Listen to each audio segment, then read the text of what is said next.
Hey hola brother, apa kabar nih semuanya? Kembali lagi bersama kita di Time is Over. Jadi di sini kita bakalan sedikit menyampaikan tentang informasi-informasi yang insya Allah bakalan bermanfaat buat kita semua ke depannya nanti. Amin. Oke, sebelumnya alangkah baiknya buat kalian mending klik tombol subscribe dulu ya sebelum kita ngasih informasinya. Karena supaya kita bisa makan, bisa belanja, bisa nikahin janda muda perawan tua tapi bohong alias benar. Iya. Oke, kalau gitu langsung aja kita simak video berikut ini. 6 negara yang menerapkan Omnibus Law. Senin 5 Oktober 2020 kemarin, DPR RI telah mengesahkan Omnibus Law Rancangan Undang-Undang Cipta Kerja menjadi undang-undang pada sidang paripurna. Namun, keputusan ini mendapatkan banyak kecaman dari publik, terutama dari para buruh. Secara hukum, apa sih itu Omnibus Law sendiri? Omnibus Law atau Omnibus Bill adalah sebuah undang-undang yang mengatur dan mencakup berbagai jenis materi muatan yang berbeda-beda atau mengatur dan mencakup semua hal mengenai suatu jenis materi muatan. Omnibus Law itu sendiri juga merupakan suatu undang-undang yang menyasar satu isu besar yang mungkin dapat memangkas atau merevisi suatu undang-undang. Tak hanya di Indonesia, ternyata beberapa negara ini juga menerapkan Omnibus Law. Negara mana saja yang menerapkan Omnibus Law? Yuk langsung aja. Yang keenam, Filipina. Filipina adalah salah satu negara di Asia Tenggara yang menerapkan Omnibus Law. Di Filipina sendiri, aturan ini disebut The Omnibus Investment Code, yaitu serangkaian peraturan yang memberikan insentif komprehensif secara fiskal dan non-fiskal. Penerapan ini dipertimbangkan dalam rangka investasi dan pembangunan nasional. Yang kelima, Kanada.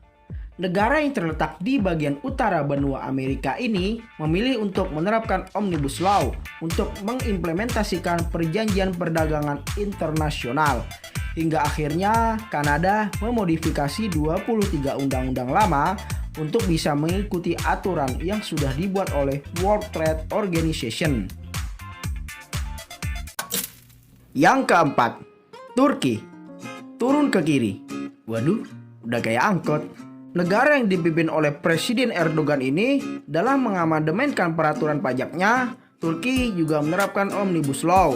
Beberapa aspek yang disorot adalah income tax, value added tax, belanja pajak, tabungan pensiun, jaminan sosial, dan asuransi kesehatan. Beberapa amandemen dalam Omnibus Law nomor 7161 sudah diterbitkan pada bulan Januari tahun 2019. Yang ketiga, Selandia Baru.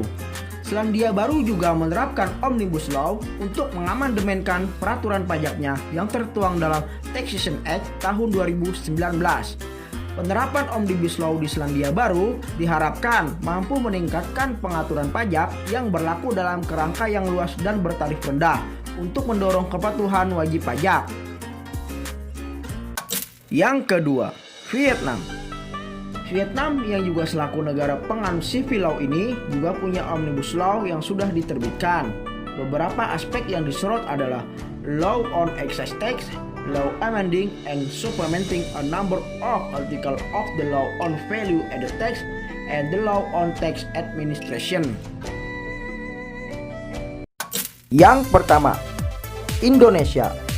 Pada saat ini, di Indonesia sedang ramai-ramainya berita disahkannya RUU Cipta Lapangan Kerja. Mengulik pada berita sebelumnya, pada tanggal 20 Oktober tahun 2019, Presiden Jokowi mengajukan rencana penerbitan 2 undang-undang besar. Salah satunya adalah RUU Cipta Lapangan Kerja.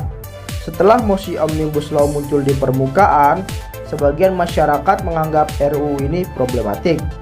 Ombudsman RI pun mengkritik RUU Cipta Lapangan Kerja karena dinilai ini memuat partisipasi publik. Saat pandemi memburuk, Presiden Jokowi memutuskan untuk menunda pembahasan Omnibus Law klaster tenaga kerjaan dengan dalih persiapan substansi. Pada tanggal 30 April 2020, RUU Cipta Kerja kembali ditolak para buruh melalui aksi demonstrasi besar-besaran menjelang Hari Buruh Internasional pada 1 Mei 2020. RUU Cipta Kerja terus dipercepat meski masih ada penolakan. Pada akhir September 2020, perencanaan telah mencapai tahap 2 yang dilanjutkan oleh tim secara tertutup. Balik DPR RI bersama pemerintah dan DPD RI mengadakan rapat terakhir sebelum pengesahan RUU Cipta Kerja pada malam akhir pekan 4 Oktober 2020. Rapat tersebut baru dimulai sekitar pukul 21.00 waktu Indonesia Barat dan berlangsung hingga mendekati pukul 12 malam. Pada tanggal 5 Oktober 2020, DPR secara resmi mengesahkan RUU Cipta Kerja menjadi undang-undang melalui rapat paripurna DPR RI. Aliansi buruh berencana mogok besar-besaran dan unjuk rasa secara serentak di puluhan kota. Oke semua, buat masyarakat Indonesia dimanapun berada, salam dari CRI Sabari Barat Diri. Hati-hatilah membawa cermin, jangan sampai tumpah pecah di tengah jalan. Hati-hatilah selalu dalam milih pemimpin, jangan kita galak kena budikan. Hidup mahasiswa, hidup rakyat semua, hidup bangsa. I love you. I love you.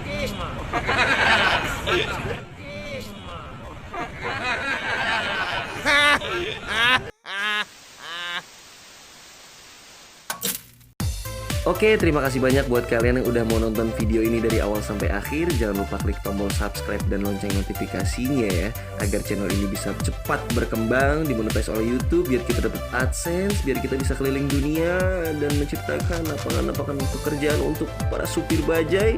Wow, luar biasa. See you again the next video. Salam kami cinta DPR.